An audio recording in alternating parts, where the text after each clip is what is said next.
ikintu isi ishobora gukora Yesu ntiyagipfiriye. Icya mbere, isi ntiyatubabarira ibyaha ngo iduhe ubugingo buhoraho. Icya kabiri, isi ntiyaduha imibereho mishya ngo tubeho ubuzima bushya. Icya gatatu, isi ntiyaduha umwuka wera. Icya kane, isi ntiyaduha ibyiringiro by'ubugingo buhoraho. Icya gatanu, isi ntiyaduha isezerano ryo kuzuka. Icya gatandatu, isi ntabwo yaduhereza isezerano ry'ijuru. Bavandimwe, cyandekera aho ngaho. Pawulo yaravuze ngo yaduhaye umurage utabasha, Petero, utabasha kwandura, kugajuga ndetse no kubora. Isi yatanze ibishira. Navangwa n'amafaranga, navangwa n'akazi, navangwa n'umugore, navangwa n'uburayi, aryoshye nkawe gusa.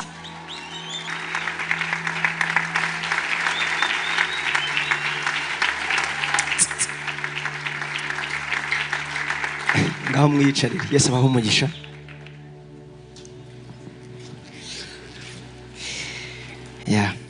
Cyakora zana tempo muri abasirimu,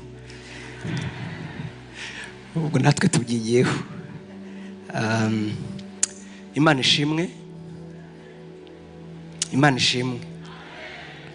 Ndagira ngo mbanze shimire Imana yampaye umugisha wo kongera kubana namwe kugira ngo tuganire ijambo ry'Imana.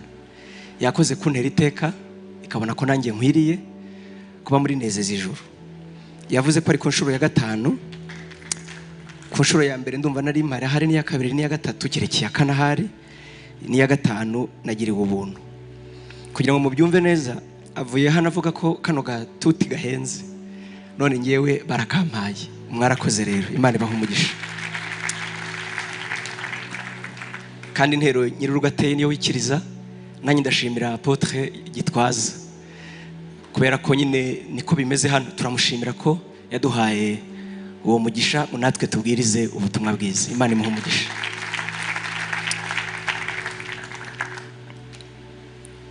Nsabe rero kuri tekinike nanjye niba bitari kure badushyirireho umutwe w'amagambo turimo tugendera hano muri nezeza ijuru uyu mwaka, hanyuma tuganire ijambo Imana yashize ku mutima wanjye. Imana ibahe umugisha. Ngiye sindi kubireba hariya, reka mpindukire. Gusa na Kristo hariho akadomo, bakabaza ngo ese bizansaba iki? Amen, amen. Ndakeka ko ya publicité ngiye yabakanze akore mu gitekerezaho. Reka da, ni ngewe byarangiye. Imana ishimwe cyane. Munsubize haleluya, haleluya. Gusa na Kristo ese bizansaba iki? Amen. Mu by'ukuri hari ijambo ryigeze kungora gusobanukirwa maze gukizwa. Ryarangoye, bitwara igihe. Murabizi namwe hari byababayeho, hari ubwo utamenya ibintu ntubisobanukirwe, ariko abo muri kumwe mu rusengero bose bakaba babizi. Ugahitamo gusacrifiya ubwoba bwawe cyangwa se gutinya ko abantu bari buguseke, ukagendera mu kigari ukavuga ati yes, bavuga ibintu nawe ukabivuga, ariko mu by'ukuri hagize ugutungura atari ibyo uvuga ni ibiki. Ukabambwira ati ni ibintu nyine. Urabona hari igihe umuntu akubaza ikintu ukamusubirisha ikintu kuko utazi ibyo uvuga neza. Icyo ushaka kuvuga ni ijambo ryitwa umuhamagaro. Ryigeze kungora gusobanukirwa. Ese umuhamagaro ni iki? Guhamagarwa ni iki? Cyane ko aho ngewe nakirijwe, aho nakuriraga, iryo jambo ntabwo ryari ijambo rikunda gukoreshwa cyane. Ariko mu matorero y'umwuka, amatorero réveil aje bagakunda gukoresha iryo jambo guhamagarwa. Byatumye rero mbyiga. Iyo ibintu bitabizi uvuga ati ariko se buriya bisobanuye iki? Ngira amatsiko yo gushaka kubimenya. Rero sindabimenya neza cyane, ariko nibura reka mbasangize ibyo namenye. Imana yaraduhamagaye. Umuhamagaro wa mbere uhebuje indi yose twahamagariwe kuba abana b'Imana. Haleluya. Yaraduhamagaye atuvana mu byaha, atuvana mu rupfu. Iyo tuvuze ngo twavuye mu byaha, hari abantu bavuga ati n'ubu ntabwo mukibikora. Burya icyaha ntacyo cyari kuba gitwaye iyo kitaza kugira ingaruka. Yego, ubu twese ntugire ngo turabyanga gusa, twanga ingaruka zabyo.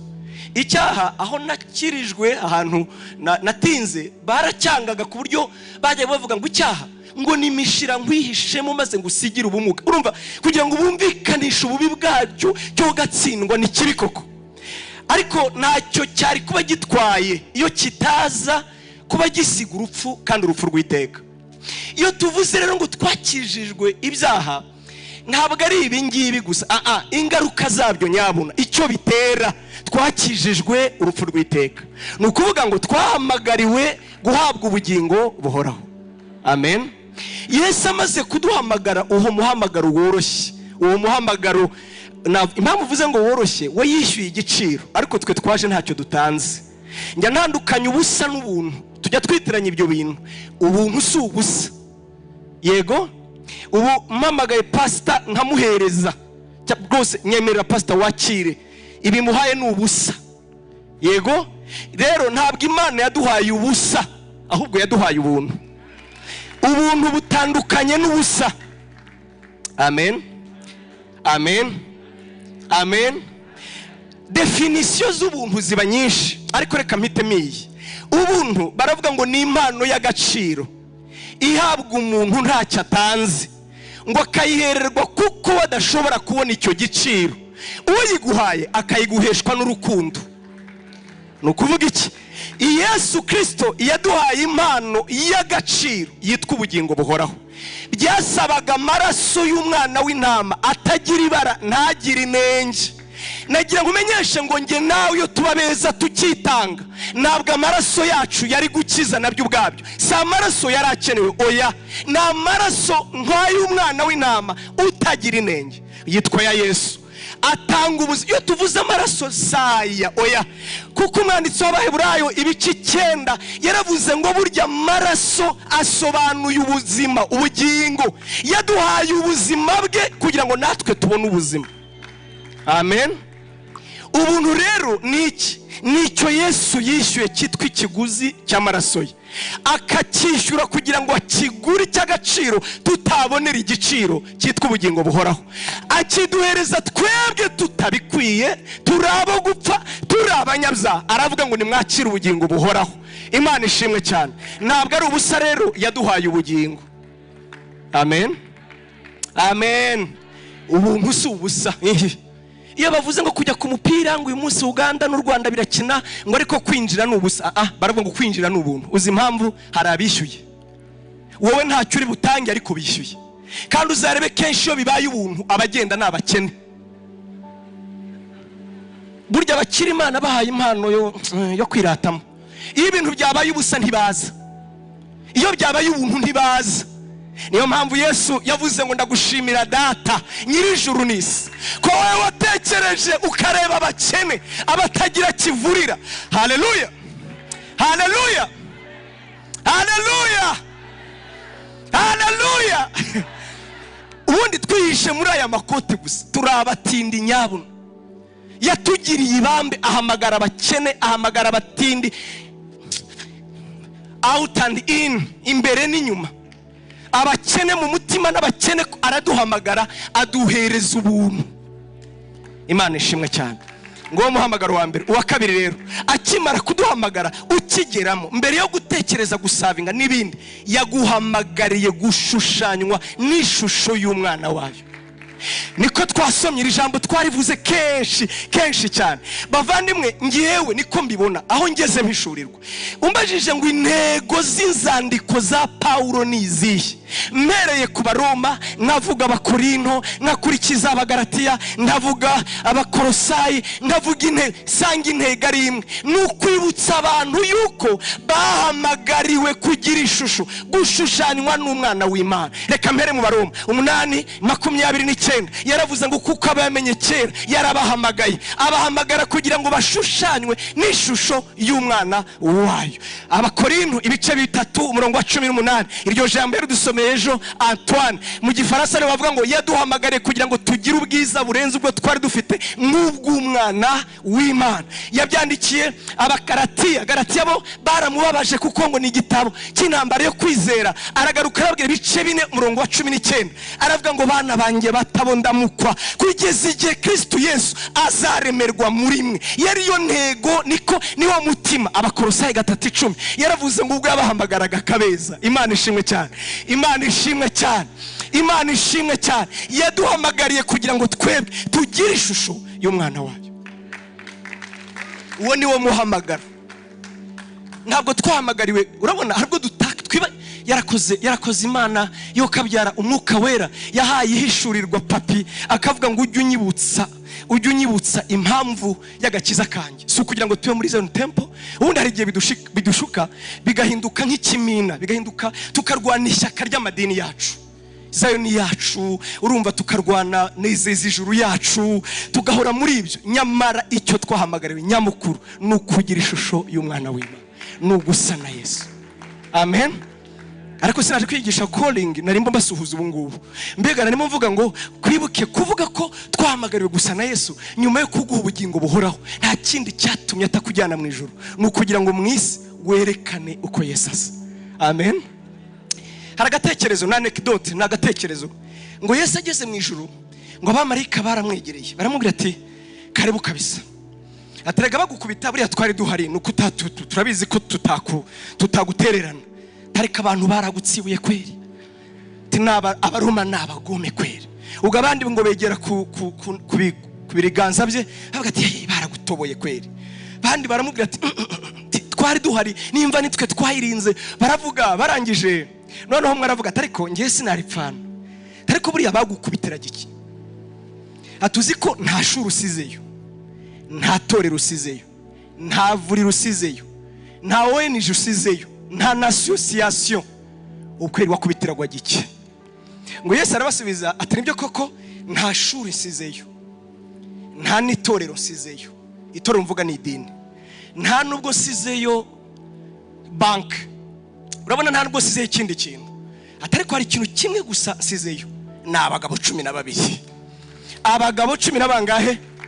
Arababwira ngo murindire gato, mu minsi iri imbere muzamenya icyo nakoze. Abasomye ibyakozwe n'wa 17 ngo ubwo Paul yavugaga ubutumwa, baravuze ngo babantu bababonye ngo babakomera induru, ngo dore babantu bubitse isi bageze nino. Haleluya. Bari bameze nka bombe atomique, aho bageraga bubikaga ubuzima, aho bageraga bahinduraga ubuzima. Imana ishimwe cyane. Noneho nge nawe uyu munsi turaba Kristo, kandi nta vuriro yasize abagabo abaremye mu buzima, disciples, abahinduye, abagize nk'uko ari. Yohereza umwuka bagenda berekana Yesu. Amen. Amen. Gusa na Yesu nicyo twahamagariwe. Uyu munsi rero ndagira ngo tuze kureba kandi gace gato Imana yashize ku mutima wanjye, tugiye kuganira, kandi kweri tugiye kuganira. Nanjye narahishuriwe kandi nongeye kongera kumuhishurirwa Yesu. Tugiye kuganira muri urwo rugendo rwo guhishurirwa Yesu. Ndagira ngo tuganire kuri iki kintu, ngo ariko ubundi Yesu mu by'ukuri ninde? Amen. Nanjye nakanura vraiment, ubundi mu by'ukuri Yesu ninde? Uretse bya bindi bya filozofi, ibi bintu bibaye ibibazo ubundi biragorana. Namwe mwari mubizi? Ubu mwaje ngo ufite imyaka ingahe? Nsanzwe mbizi, wavuga ati se kubera iki? Urabona, niyo mpamvu ibibazo bigoye. Ariko ndagira ngo tuze kuganira dusesengura iki kibazo kivuga ngo Yesu mu by'ukuri ninde kuri wowe? Amen. Nasubije se amen. Mugapfuka munwa amen. Mwasubije ubanza ariko kagabanyijwe, ariko muze kongera. Imana ibaho umugisha. Mu by'ukuri Yesu ninde kuri wowe? Bavandimwe, igitumye mbaza iki kibazo, inyigisho y'uyu munsi iri bushingira aha, nuko kutamenya Yesu neza uwo ari we si ikintu kidukwiye kuduhangayikisha twebwe gusa. Oya, ni n'ikintu cyahangayikishije Bibiliya, ni n'ikintu cyahangayikishije Imana. Biratangaje kubona ko mbere yuko Yesu avuka, ubuhanuzi bwamuhanuweho, ubundi Yesu yahanuwe n'ubuhanuzi bwinshi. Abahanga baravuga ngo burenga 600 mbere yuko abaho. Ndavuga bize za theology, baravuga ngo usesenguye muri Bibiliya ukareba ubuhanuzi bwahanuye kuri Yesu buvuga ko azaza, burenga 600, buhanurwa mu myaka irenga 1,000. Rero Yesu yavuzwe mu buryo bwinshi, ariko kimwe mu byahanuwe kuri we ariko by'impungenge ku Mana ni ibyavugaga ngo uyu mugabo mubona avutse avukiye kuba ikimenyetso kigirwaho impaka. Turi kujyana Zaburi 118, ntabwo ndi busome. Zaburi 118 haravuga ngo azabibuye ritsitaza ngo azaba urutare rugusha. Turi kujyana nshuti yanjye. Yesu avutse, umuntu waje kumwakira bwa mbere akamuvugaho ko ari umwami yitwa Simiyoni. Muri Luka amagambo yavuze ngo yari ategereje Mesiya. Ni ibice bibiri nanone muri Luka. Ategereje Mesiya ko azamubona. Imana iramubwira ati wowe ntuzapfa utabonye Mesiya. Bibiliya ntitubwira imyaka yagize. Yari mukuru gusa ngo ku buryo yari afite imyaka myinshi, n'urupfu rwari rwaramunaniwe, ngo kuko isezerano ryaravugaga ngo uzapfa ubonye Mesiya. Amubonye rero arahanura, aravuga ati dore agakiza kateguwe, gategurirwa Isiraheli. Ndamubonye nari nkwiriye kwipfira. Ngo ariko akimubona aravuga ngo uyu mureba avutse, uyu avuke kugira ngo abe ikimenyetso kigirwaho impaka, maze wumve bamwe muri bo bagwe abandi babyuke. Imana ishimwe cyane. Ngo kandi abanyamahanga bo bazaba confused, bamwe na bamwe abandi bazamwizigira. Imana yacu ishimwe. Imana yacu ishimwe. Yesu ni ikibazo ku buryo nawe ko abantu batamuzi bamwitiranya, nawe ubwe yabigizeho ikibazo. Nawe ubwe yabigizeho ikibazo. Ngo yegereye abigishwa be barimo basenga bari ahantu bita ngo i Kaisariya ya Filipo. Ni inkuru dusoma muri Matayo 16 uhereye ku murongo wa 13. Nawe uze kuyisoma. Ngo rimwe arangije, iyo bireba usomye iki gitabo cya Matayo, yarageze nko hagati na hagati y'umurimo. Ndavuga ushingiye ku bitabo, yasa n'uwari ugeze hagati mu murimo. Afite abagabo basize abagore, afite abagabo baretse akazi, baretse carrière zabo, baramukurikira. Rimwe rero mu gitondo araza, ariko buriya mujya mubona abantu banyitande. Iki kibazo kiroroshye cyane kuvuga uko abantu bavuga. Ngo buri wese arahaguruka ati bamwe bavuga kuri Eliya, undi atuya oya iwacu be bavuga kuri Yeremiya, abandi atereka da bajya bavuga ngo urumwe mu bahanuzi badutse, abandi baravuga ngo uriye Yeremiya n'ibindi. Buri wese yaravuze. Umva rero arahindukira ati ese nuko bamvuga ati nuko ati atabaracanganye cyo, none se uretse abo mwebwe mu byukuri kuri mwebwe ndinde munyitande? Amen. Amen. Murabizi ko abaho za commentaires zisobanura ibintu. Baravuga ngo abigishwa ngo barebye mu mano, banze guhuza nawe amaso, ngo bakajya bareba mu mano bavuga ati hari ubundi ko ariyo yayo, ubundi harya ninde. Noneho ngo Petero umwuka wera muvana mu isoni, ngo atera intambwe 3 amwegera, aramubwira ngo nkurikije uko nkubona uri Kristo umwana w'Imana ihoraho. Amen. Amen. Turi kujyana nshuti zanjye mu ntambara ubwo ndacyegeranya ngo tuze kumva icyo umwuka wera yashize ku mutima wanjye. Rimwe bigeze gutuma bigishwa abasirikare trained, baravuga ngo nimugende mu mufate, bari bafite mandat d'arrêt, mugende mu mufate, mumuzane, mu muhagarike. Baraza rwose bafuruninze, basanga abantu bicaye hano, arimo arigisha ngo avuga amagambo, arabwiriza. Afandi wari ubayoboye atangira gusubira inyuma. Agiye guhindukira abona abandi barimo bararira cyangwa baraseka cyangwa barazamura amaboko. Arangije arakata yisubirirayo. Ngo agaruka kuri bari bamutumye ati kutamuzanye, ati nagira ngo mbabwize ukuri, kuva abantu babaho nta wundi muntu wari wavuga nkawe. Nimushaka mudusezerere, inyota ngizi tuvuye mu kazi, ntabwo twatinyuka kumufata, nta muntu wari wabaho ujya uvuga nkawe. Abantu baravuga tumuvuze, namwe se mwayobejwe mwahindutse abanyedini, mwagiye mu idini rye. Ati reka da, ni umukristo, abandi ati siwe, ni umuhanuzi, abandi ati siwe. Umva rero nkunda umurongo hahasi, ngo barangije baramupfa, gusa ntibatubwiye abanesheje. Barangije bagira gute? Baramupfa. Bamwe bari hano ati ni umuhanuzi w'ibinyoma, abandi ati ni umukozi w'Imana, abandi ati ni Masiya, abandi ati noneho barangije baramupfa. Ndagira nkumenyeshe ko nuba ari ikibazo, nubu ni ikibazo. Mu byukuri Yesu kuri wowe ninde? Uvanyeho ibintu by'imyiryo, ubu nkubwiye urabona abakristo nyine hari ukuntu tumeze. Nguhaye mikoro wabanza ukigorora ati kuri njyewe ni umwami w'amahoro. Yesu kuri njye ni mwiza gusa. Ibyo nibyo twumviye mu rusengero. Ndabaza umutima wawe, Yesu mu byukuri kuri wowe ninde? Amen. Amen. Yenda nibariza abashumba bagenzi banjye, mwebwe nimurumva umuntu abwiriza ari kuvuga Yesu, ukaba wahaguruka ukavuga ati uwo Yesu uvuga ntabwo ari uwanjye n'uwawe, ntabwo birababaho. Cyangwa se akavuga Yesu uri ahantu ukajya wumva ufite isoni kuba ari bukwitiranye nawe. Rimwe twahuriye ahantu umupastori, ibyo mvuga ni ukuri, hanyuma yari yicaye ku ruhande, hahaguruka undi mupastori kubwiriza, avuga ibintu bitabaho. Wa mupastori uri iruhande rwanjye mbone yashize umutwe mu ntebe, ndavuga yaba nanjye ndi intwari ndacyahagaze. Kandi mu by'ukuri numvaga uwantabara nahaguruka nkigendera. Mwebwe ntibirababaho? Umuntu akavuga Yesu ukibaza ariko uyu Yesu avuga ninde? Yamukuye hehe? Paulo yandikiye Abakorino ba kabiri ibice 11 aravuga ngo bavandimwe mbagirira ubwoba ko Satani azabohesha uburyarya bwe nka kumwe yoheje Eva agahinduka.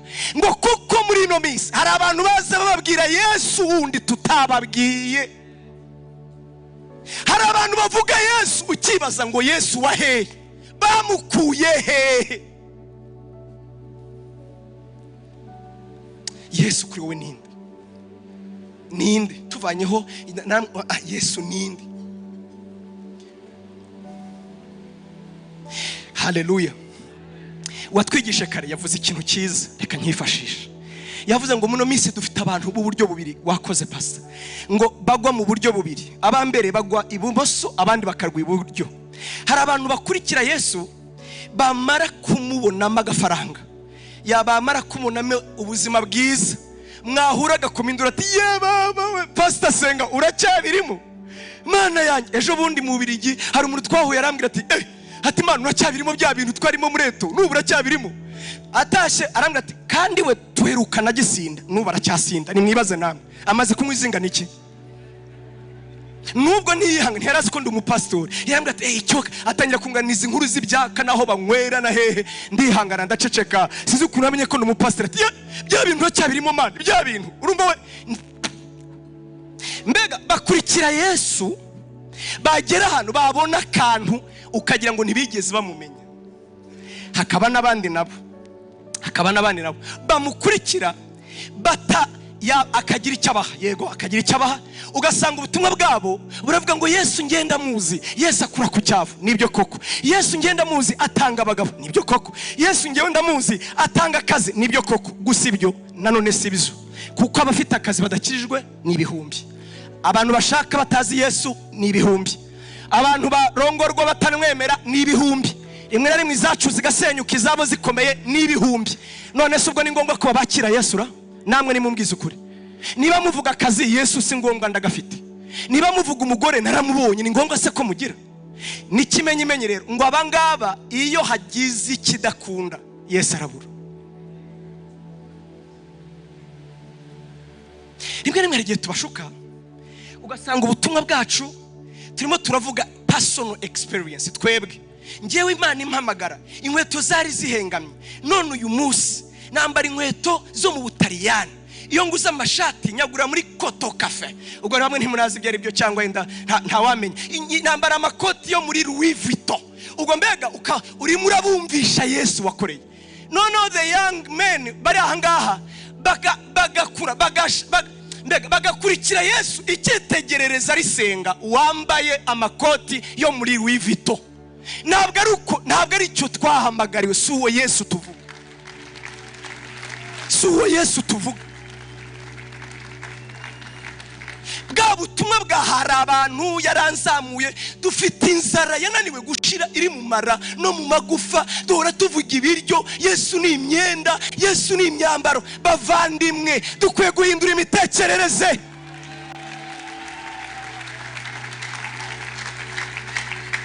Yesu ni indege, nagiye mu ndege ubutumwa bukaba indege vraiment.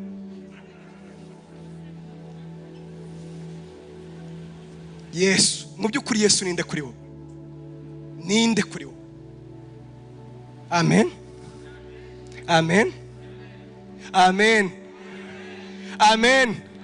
Paulo yaravuze ngo hari abantu batangaje mu bavuga Yesu, kandi ubu twaseka muri Bibiliya ngo iyo bamuvuga ngo ikintu cya mbere baba batumbiriye ngo ni uburyo bwo kubona indamu. mbega Yesu nicyo bamukuramo. Baramuvuga ariko mu by'ukuri intention icyo bamuzimo ni uburyo bwo kubona inda. Mu by'ukuri Yesu kuri wowe ninde? Nawe itekereza. Umva rero, yaba hari n'abandi nabo bo bapfa kuba beza kandi nabo barakajwe n'abavuga ko Yesu ari indamo, ariko nanone baramuvuga ukibaze ngo ari ku Yesu bavuga bamuvana. Nigeze kumva umuntu yarakaye ngo ubwo ari mu mwuka arivuga ngo nimugakinishe ngo ari kubundi Yesu muramuvuga murabuze ngo Yesu ni so cyangwa ni nyoka. Mama umuvuga uko mubonye Yesu ni so. Mu yandi magambo yagize ifuheri hambaye arimo aramudutinyisha. Ngewe nakijijwe mbora ninya ko bazanyuza mu idirishya gusana n'ubusi ndabibona. Bagora batubwira ubuhamya bw'abantu banyujije mu idirishya kandi bavuga idirishya bakabanza bakakwereka akadirishya kangana na kostra. Ati hari umugore yagiye mu mwuka arangije afata umugabo yari yanze kwihana aramuzingazinga amunyuza mu idirishya. Wabitekereza ati ye baba we mukanya ndanyura mu idirishya we. Noneho ukavuga n'ibyo wakoze ukanibeshera ukajya umureba Yesu asa n'urakaye afite igitsure akumereye atya. Nanone uwo Yesu bavuga murumva ari we urakaye niba atari data ubundi niki?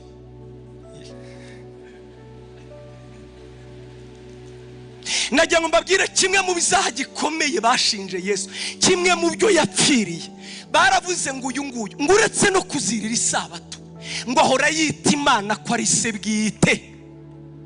Mbega ntabwo ubundi Abisiraheli bitaga Imana papa, ibi ndagira ngo tubyibuke, ariko bakabivuga nk'izina ry'icyubahiro nk'uko bavugaga ko ari Yehova. Imana rero njya mbwira abantu ngo ndetse uyu ni wo mwihariko w'Ubukristo. Ni kimenyimenyi n'ujya mu Basilamu basa n'ababuze aho bakwirwa iyo uvuze ko Imana ari data, ariko Yesu yemeye kubimenera amaraso kugira ngo ahindure Imana data.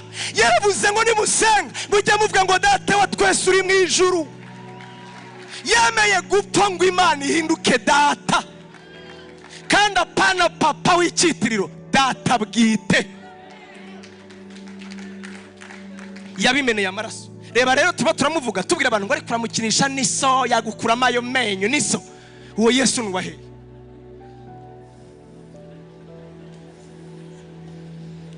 Kandi tukarakara cyane mu rwego twerekana ko twagize ifuhe ry'umwuka. Actually Yesu tuvuga ninde? Ndakwinginze ongera witekereza. Wese nubwiriza umutima wawe iyo uvuga Yesu ubuvugane. Oh hallelujah. Hallelujah. Reka nkubwire ko na Paulo ubwe yatura akavuga ko ikibazo yagize nuko atamenye Yesu wari we. Yaravuze yandikira Abakorinto arababwira mu bice 5, turaruzi urwandiko rwa 2 rw'Abakorinto ibice 5 uhere ku murongo wa 16. Aravuga ngo guhereye none niyo mpamvu tutazagira umuntu tubaraho tumutekereje dukurikije amasekuru, ngo kuko iyo mpamvu ngo nuko twatekerezaga Kristo. Yesu impamvu tutamwemeye twamubonaga nka Yesu mwene Yosefu mwene Yesu, ugakomeza ukagera kwa Dawidi. None uyu muntu avuga ko ari umwana w'Imana ate? Ngo amaze kumumenya yandikira Abaroma 1 umurongo wa 4 aravuga ngo reka mbabwire ngo Yesu tubabwire ngo mu buryo bw'umubiri ni mwene Dawidi, ngo ariko mu buryo bw'umwuka ngo ni umwana w'Imana, ngo ndetse n'ikibihamye ngo nuko yazutse mu bapfuye. Actually Yesu kuri wowe ninde? Ntiwirengagize iki kibazo. N'intumwa n'uwadutumweho witwa Paulo nawe byaramucanze rimwe arayoba ngo atekereza Yesu akurikije amasekuru. Harya kuri wowe Yesu ni? Amen. Atanga imigati we arayitanga we, ntacyo dufite tutamukesha. Rimwe nigeze kuvuga ubutumwa abantu ubona tuvuze gutyo abantu bararakara, tuba dusa naho tuba duhombeje imari, tuba duhombeje business. Tari kuri amuti burashaka ko Yesu adatanga amafaranga, arayatanga, ayo dufite niyo tuyakesha, ariko ayo ntiyatuma ajya ku musaraba. Reka da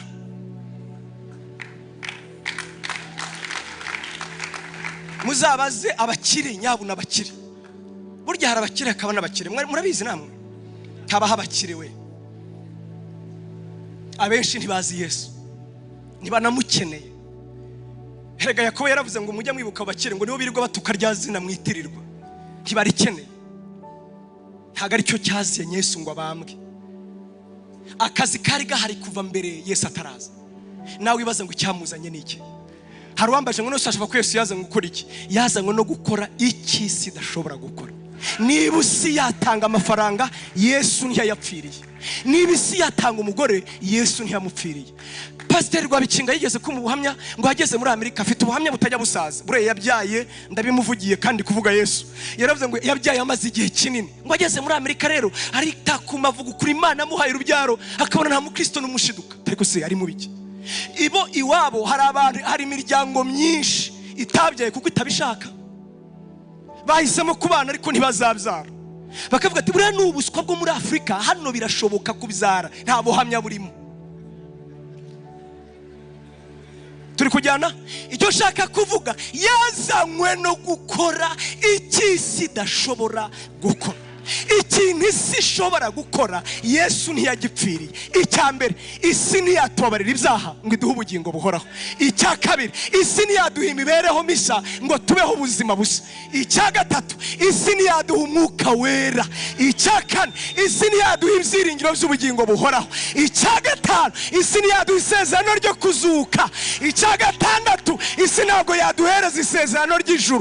Bavandimwe cyandekera aho ngaho, Pawulo yaravuze ngo yaduhaye umurage utabasha, Petero utabasha kwandura, kugajuga ndetse no kubora. Isi yatanze ibishira ariko we yapfiriye iby'isi itatanga. Haleluya, yo haleluya, haleluya, haleluya, haleluya. We njyambura uko mvuga Yesu, njyambura uko muvuga, ariko kugira ngo mwumve neza Yesu uyu nguyu. Umbajije ngo ubundi cyadupfa n'imaka, Yesu ni Imana ubundi si Imana, turabizi neza. By the way, tuzabimenya tumubonye mu maso, tuzabimenya neza. Ariko hari icyo nzi, umbajije ngo Yesu ninde, nakubwira ngo Yesu ni neza y'Imana, ni imbabazi z'Imana, n'ubuntu bw'Imana, n'ubwiza bw'Imana bupimye. Unyumve neza, bupimye ku buryo njyewe nawe twabubona aho gupfa tukabaho. Bivuze neza? Bivuze neza? Reka nsubiremo. Rimwe Abisiraheli bigeze gusa nabigaragambya kuri Mose, bakajya babona umugabo araje ati Imana yavuganye nanjye, Imana yavuganye nanjye. Rimwe baravuga ati ariko Imana muhora muvugana ni seriye kweri mwavuganye? Ngo Imana irabyumvira, ngo tugende umbwira Abisiraheli bambare tuzahurire kuri Sinayi, noneho mbiyereke maze bakubahe nanjye bantinge. Urumva iyo gahunda? Mu bice 20 singewe mu Kuva bice 20 ngo abibwiye Abisiraheli baranezerwa, baravuga ati tuzayibona, ati izaza, ati sawa, ati gahunda ni iyihe? Nukwambara neza mugafura saa 3 mwese muzaburi ku musozi. Sinari mpari ariko nibaza ko abagore bahuye ukavuga ati tutayibona. Murabona nawe uyu munsi ninge nayo abagabo nyine biyemeye bavuga ati turi imbere, abana baraho mukanya iraza sangahe, iraza sangahe. Urumva? Hanyuma bakiraho bakiganira ngo bumva munsi y'ubutaka haratigise, barabati ibyo ni ibiki? Barikaruma. Ngo bikarumye, Bibiliya yavuze uko isobanura ibyo bintu, na Bibiliya yavuze uko ibisobanura. Yaravuze ngo habonetse umwijima ngo uvanze n'umucyo utakwegerwa. Ibyo bintu bisa bite? Nimumbwire namwe. Umwijima ngo Bibiliya yakabya ngo w'igikorwa, ngo wakora kumva urakabakaba ati uyu n'umwijima. Urumva ukuntu umeze? Umwijima w'igikorwa ngo umucyo nawe udashobora kureba, ngo hanyuma inkuba n'imirabyo biravangavanga. Abadamu ati ndashaka kujya kuri toilette, abana ati mama, baba begereye abagabo, abagabo ati wallahi natwe tufite ubwoba. Abagabo ngo abayobozi begera Mose ati wo kabyara we watubwiriye, wayitubwiriye, wayitubwiriye. Mose, haleluya, Mose arababwira ngo ngiye nkurikije iyi Mana tubanye ntabwo irazira cyari cyangugu. Ati iracyari cyangugu. Iyi ni advanced ni ya yindi igenda imbere president ntaraza. Baramubwira ati wo kabyara, wo kabyara, tugirira imbabazi ntituzongera na rimwe kuvuga ngo Imana ni kubabarira. Genda uyibwire. Mu Baheburayo haravuga ngo na Mose yananiwe guhagarara imbere yayo, ngo yakoze ibintu na Mose yabwira ngo ariko uyu munsi rero wakabije. Imana iramubwira ngo rega ntabwo naje, oya, ngo ahubwo ndagira gusa ngo abiseri bige kunyubaha kandi nawe bakumve. Umva rero, inkuru ntabwo arahiryohera, oya, inkuru ntabwo irata, inkuru iryoha neza.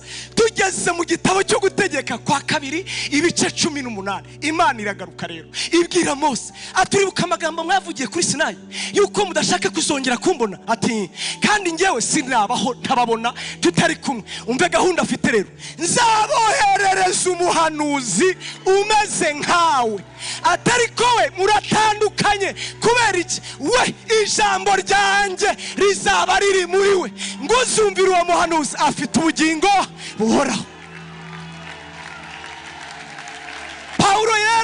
Paulo yandikiye itorero ry'Abakolosayi ngo bari baratangiye kugereranya Yesu n'abamarayika, ngo abura ukuntu amuvuga mu bice 2. aravuga ngo Yesu mbabwire ameze gute, ngo uwo nguwo niwe shusho y'Imana itagaragara. Imana ishimwe cyane. Ngo uwo nguwo niwe gukiranuka no kurabagirana kwayo, ngo niwe shusho y'ubwiza bwayo. Kubera iki? Niwe dushobora kureba aho gupfa tukabaho. Iyo muvuga ndavuga ngo n'ubwiza bupimye, n'ubwiza buri mesure, bapimiye ku gipimo kivuga ngo ubugingo buhoraho. Umubonye wese aho gupfa abaho, umubonye wese aho gupfa abaho. Niyo mpamvu navuze ngo je suis venu comme la lumière du monde, quiconque qui croit en moi ne demeurera jamais dans les ténèbres. Naje ndi umucyo w'isi, ngo kugira ngo unyizera wese ataguma mu mwijima, ahubwo ababonye ubugingo bw'iteka. Imana ishimwe cyane. Imana ishimwe cyane. Nigeze kuvuga ngo Yesu ameze nk'ubugari. Ubugari ntibabuvanga, ntabwo ushyiramo amavuta, ntushyiramo umunyu buryoshye bwonyine. Iyo ushyizemo umunyu buratema, iyo ushyizemo amavuta ntibukunda. Ni ubugari nyine. Na Yesu ni iki? Ni Yesu gusa. Navangwa n'amafaranga, navangwa n'akazi, navangwa n'umugore, navangwa n'uburayi, aryoshye nkawe gusa.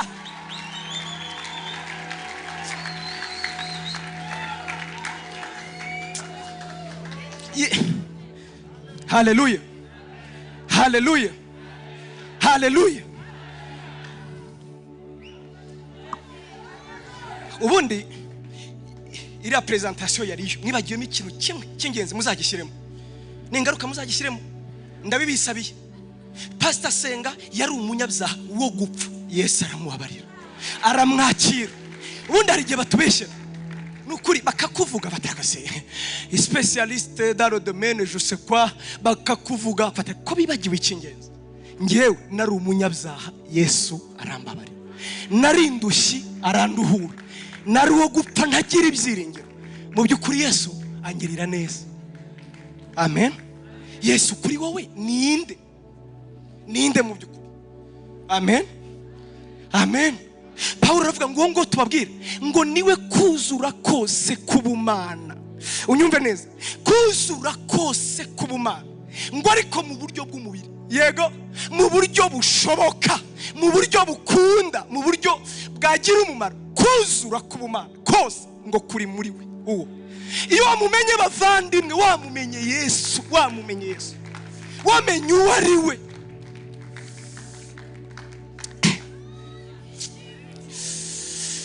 Umufaransa yabuze uko amusobanura, avuga ngo Jésus, ngo iryo ni ijambo ry'impine, ngo ni impine bundi ntabwo ryuze. Kugira ngo uryumve neza, ngo iyo je iravuga ngo ni Jehova, niwe utuma ibintu byose bibaho.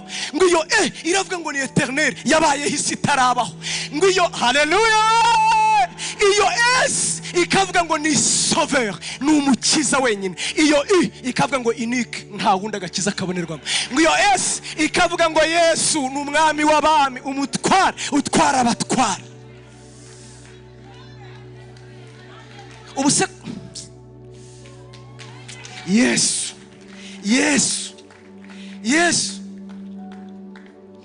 Yesu ninde kuri wowe? Ninde Yesu kuri wowe? Nagira mbabwire munyemerere pastor cyangwa undi asomera inkuru yanditse muri Matayo, mbereka agahinda kabi ko kutamenya Yesu wari we. urabona mu cyanditswe pasiteri mwatwoherereje mwaravuze ngo uko data yantumye niko nanjye mbatumye. Ndagira mbereke nitugenda tudasobanuye icyo tugiye gukorera, aho kugira ngo tumutunganyirize tuzamwicira.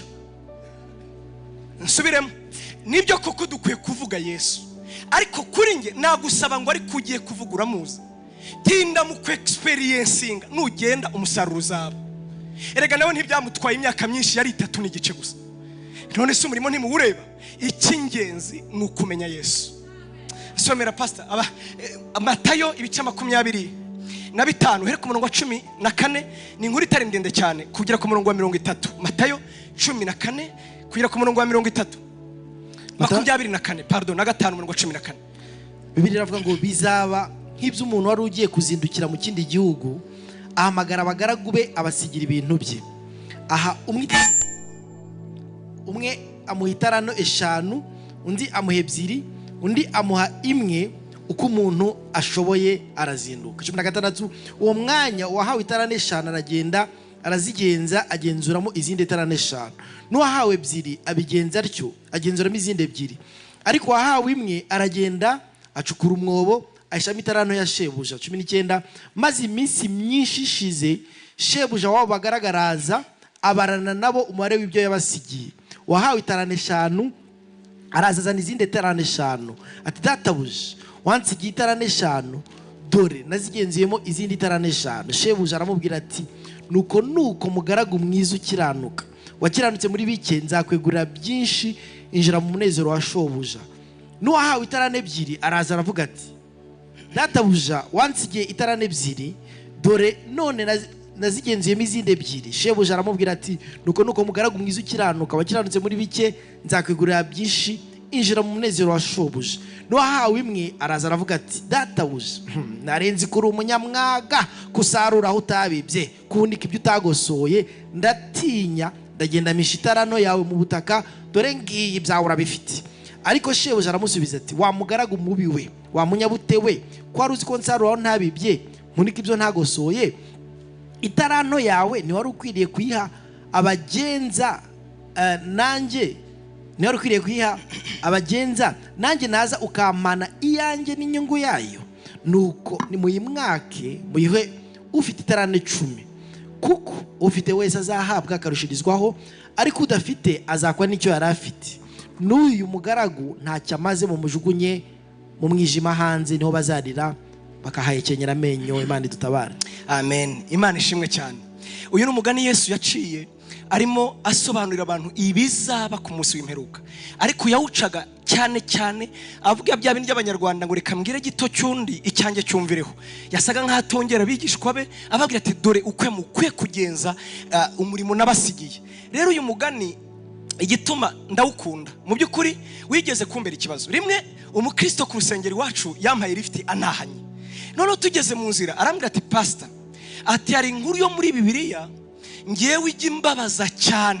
Atese yihe?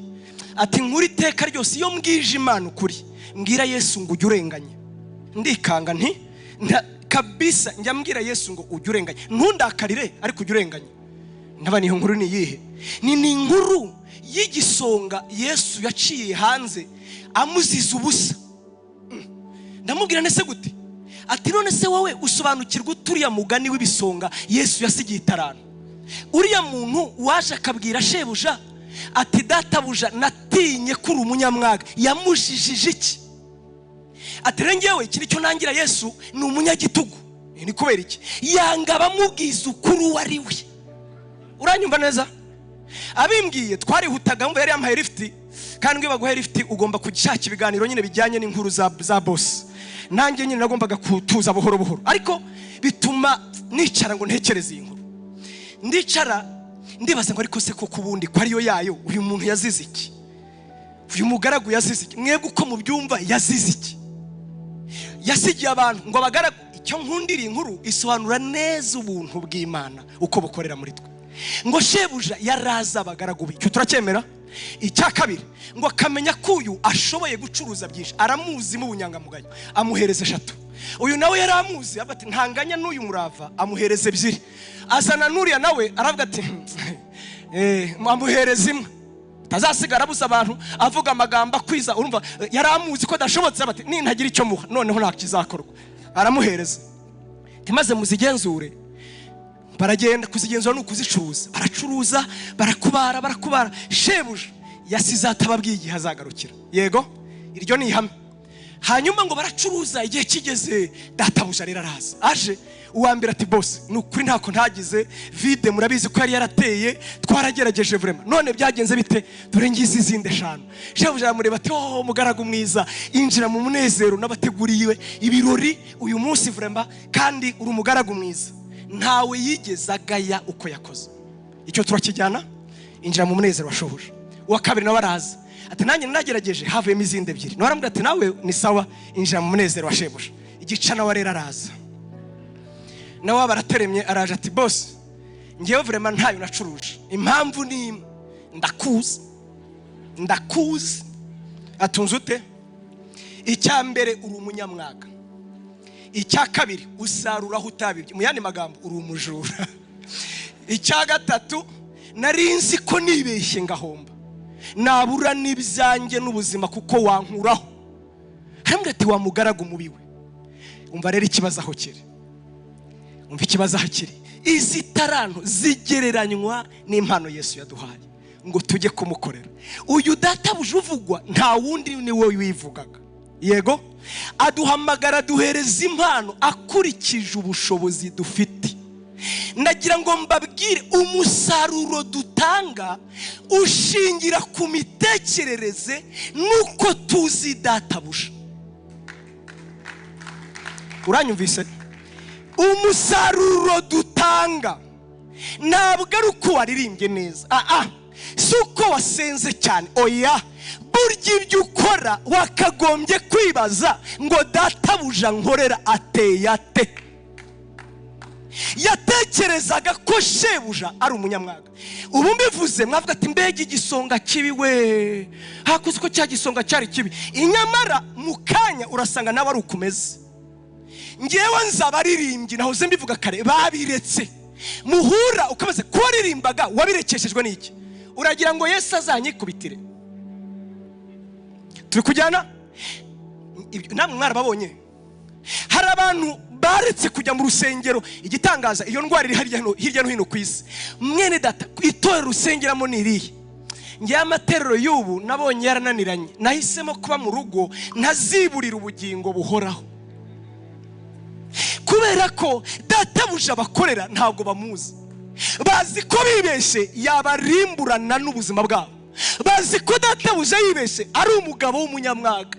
Ndagira ngo baze Yesu korera umuzute. Umuzute. Ese koko n'umugabo w'umunyamwaga? Muratekereza Yesu ari umuntu utagira ubwenge ku buryo amaraso yamennye wowe ngo gucungure yakwemera ugapfa buheri kwera? Yesu ubu Yesu arutwa na leta y'u Rwanda vraiment. Nayo yihanganira abakozi igashyiraho riyamu ngo itoze abakozi kugira ngo bagire ubushobozi, bagire capacity building n'ibindi. Ko leta y'u Rwanda si byihanganira. Yesu yaguhamagaye, ubundi ntiyahamagaye abashoboye, aba yahamagaye abashobozi.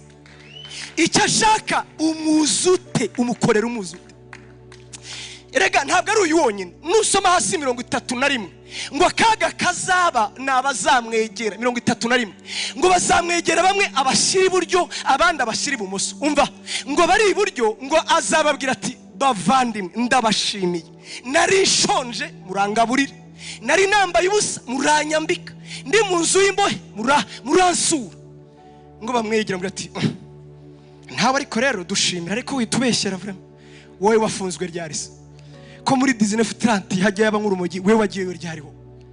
Ababwire ngo buryo ubwo mwabikoreye umwe muri bariye ninge mwabikoreye. Umva rero bagica nabo bazi. Abamumenye nabi, abamumenye bamwegere bamubwira ati uratuziza iki mu byukuri? Twebwe niki tutakoze? Muri Zion Temple harimo amazina yacu, muri Vivante baratuza, twaraserviye vraiment. Uratuziza iki? Babwira ati nari ndwaye ntimwangaburira, nari nshonje n'ibindi. Bamubwira ati nukuri kw'Imana yo mwijuru, iyo tumenya kurwaye tuba twaragusuye. Nukuri iyo tumenya kushonje tuba twarakugaburiye. Nukuri ntabyo twamenye. Ndagira ngo mbabwire nicyo kibabaje. Hari abantu bakorera Imana batazi aho bayikorera hariho, batazi uburyo bwo kuyikorera ubwo ari bwo. None wowe Yesu umuzi uti? Amen, amen. Niba ukeneye, kuko hari abantu batuvangira mu by'ukuri, na Paulo yaravuze ngo baraturosera. Hari abantu batuvangira, basubiza inyuma bagasibura ibyo twabibize, kuko bavuga Yesu batazi neza, bavuga Yesu batahuye, bavuga Yesu batatuje ngo abanza bakoreho, bumve imbabazi ze, bumve ubuntu bwe, babone kujya kumuvuga. Amen.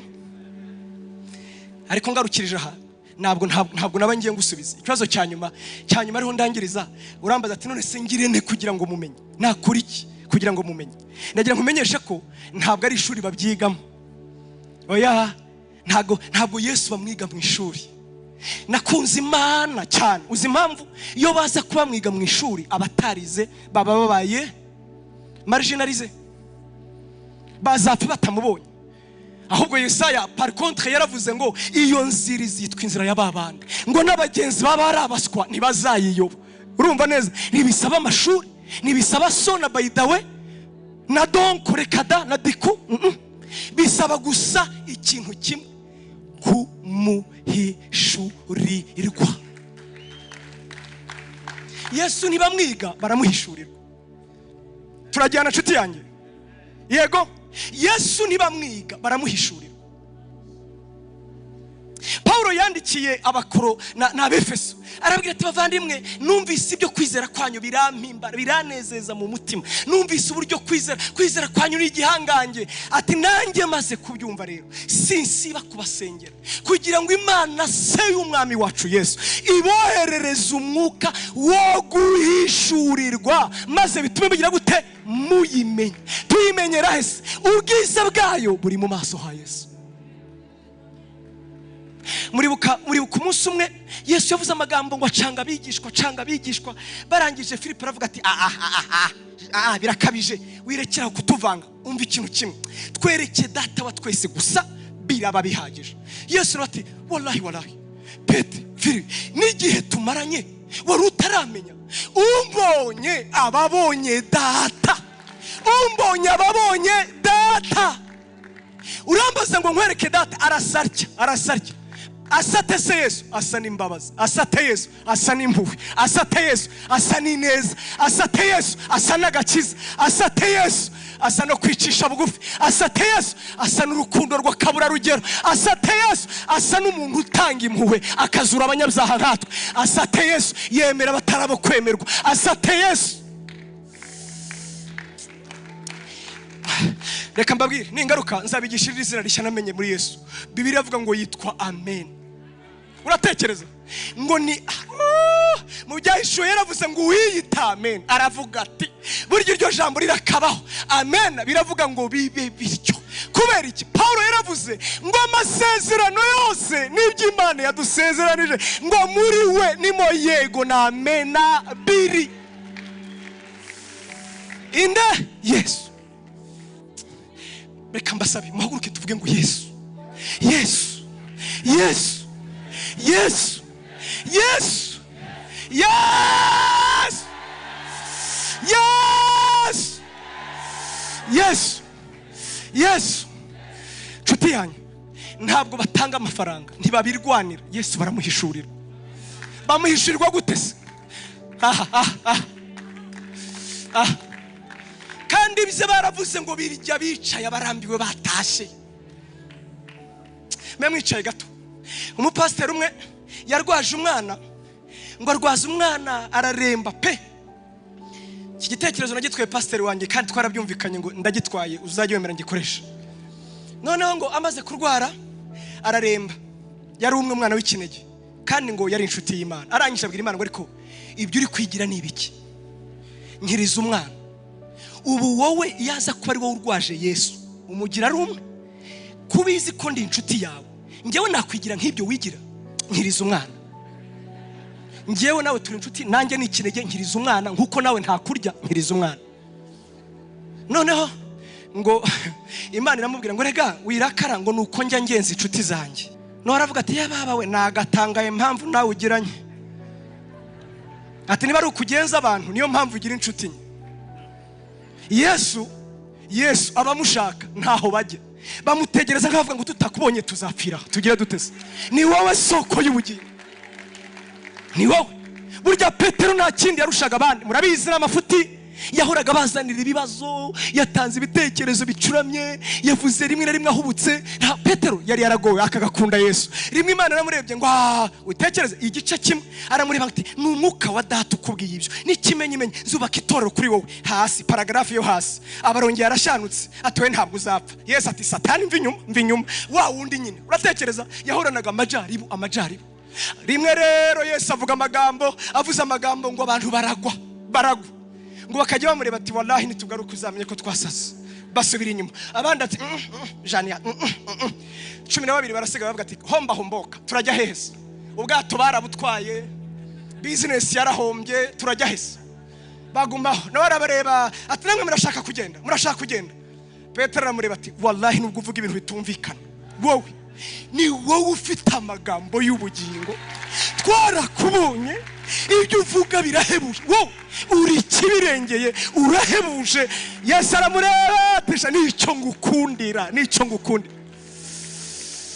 Amen.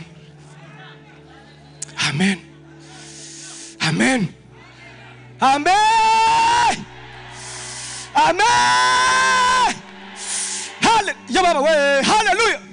Petero yungu bagiye kumwica, bamukanga bari baramenyereye gukanga muri bwa bwoba. Rimwe amaze kuzura umwuka arabari batereka mbabwire, rega uyu tubabwira Yesu tubabwira ntabwo ari amagambo n'imigani twakurikiye, n'uwo twikoreyeho, uwo twiboneye, ijambo rye rigakiza, niwe jambo w'ubugingo. Ntabwo ari imigani twakurikiye, ntabwo ari filozofi, si ibitabo twasomye, oya,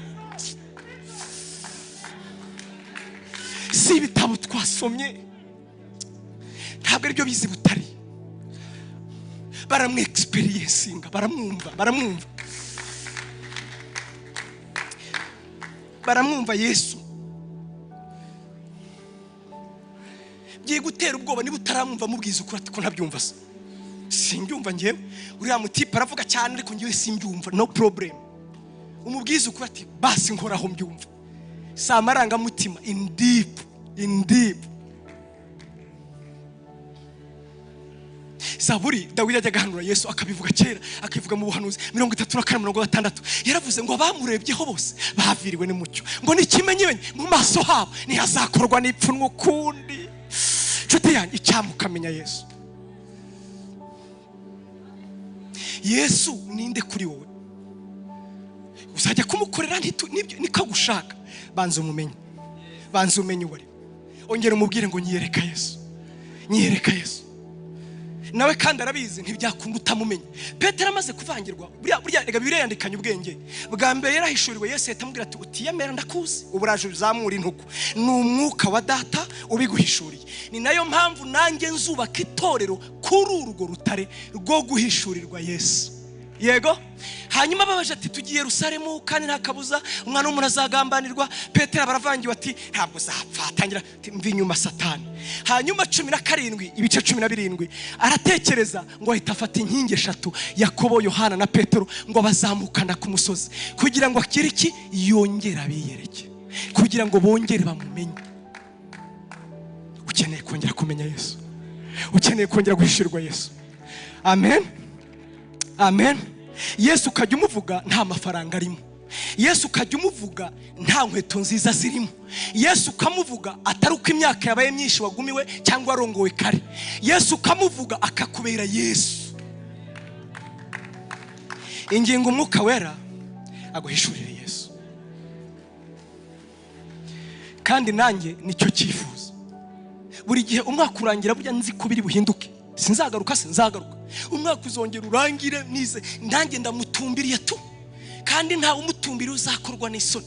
Mugani w'abarundi ndamureretse kugeza igihe nzamubwira ngo paka nkubonye ni miye nawe. Imyaka izaba imyaka, ariko turushijeho kumusobanukirwa no kurushaho kumumenya. Isi nibwo izubaha Yesu. Ariko muragira ngo twarushaga ubwenge Paulo yari umuhanga w'intyoza wiza amategeko. Rimwe yavugiye imbere ya Felix aramureba ati we urashaka kumindura umukristo we, ngo yihagarara ariko yatsinzwe.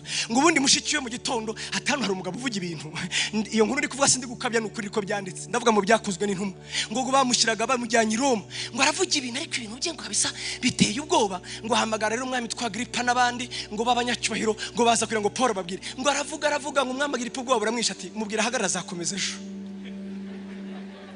Hatuzi ko abaze gatungo nanjye nari ngiye kuba we, hatuzi ko ushaka kuya kumindura umukristo ati nukuri kw'Imana ati cyamukaba we uretse izi ngoyi gusa ubundi Yesu akakugeramo nawe. Imana ishimwe cyane, Imana ishimwe cyane, Imana ishimwe cyane, Imana ishimwe cyane.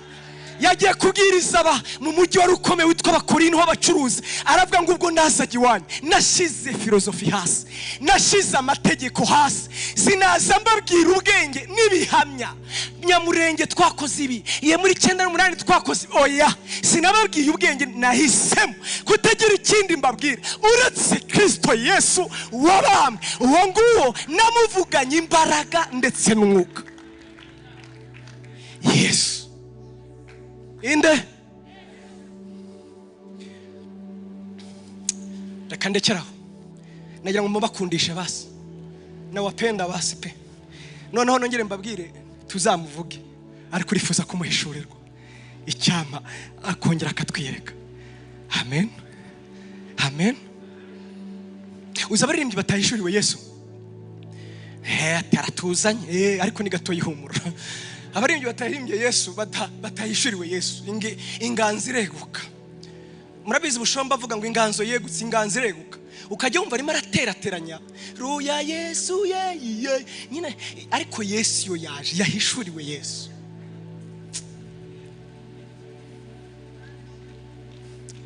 Amen. Kandi nyine bari abantu barimo baradukamera nibo bazadukorera ishyano, para nibo bazadukorera ishyano. Mbega ubukirwa ngo navuye kuri hit, ubundi hit ni iyi. Yesu nuri kuri hit nyabona utazayisaza, iye ntizasaza. Pastor ngwino Yesu abaho umugisha, Yesu abaho umugisha. Niba utaramumenya rero, niba utaramwakira, atarakubera umwami n'umukiza, this is your opportunity, this is your time. Imana ibaho umugisha mwishi. Amen, amen, amen, amen.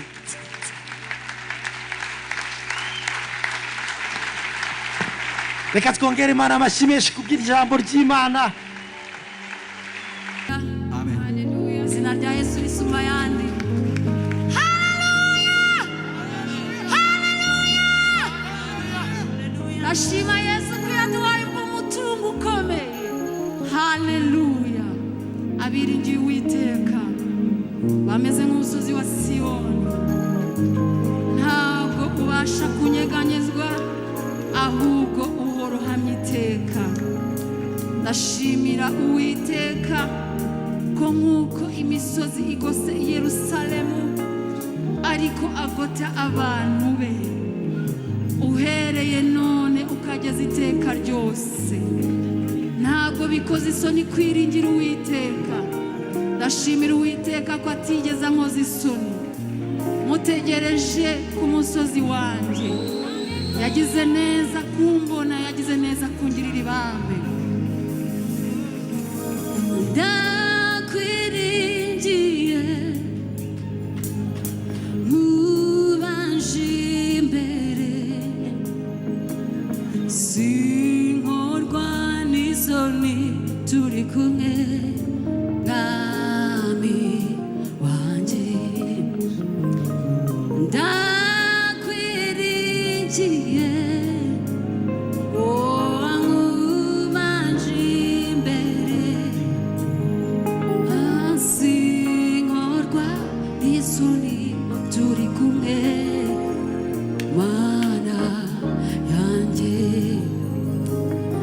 Ntacyo nguye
icyo ushaka nicyo nkora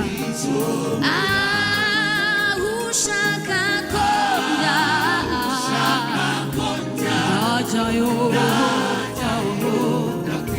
kuko ari wowe Mana kuko ari wowe Mana kuko ari wowe Mana kuko ari wowe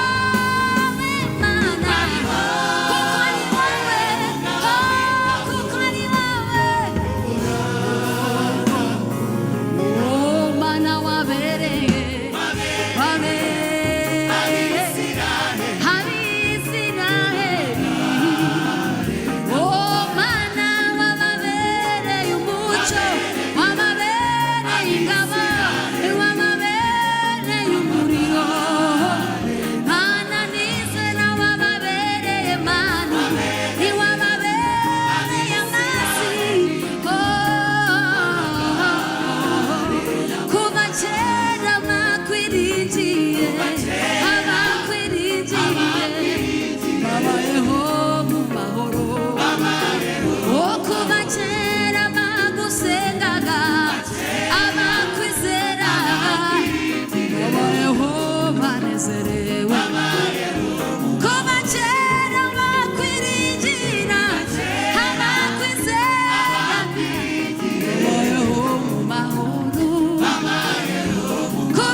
Hallelujah. Yesu tsindwa Yesu Kristo Yesu ndagushimiye ko watsinze. Hallelujah. Nakwizera gutsinda. Zahora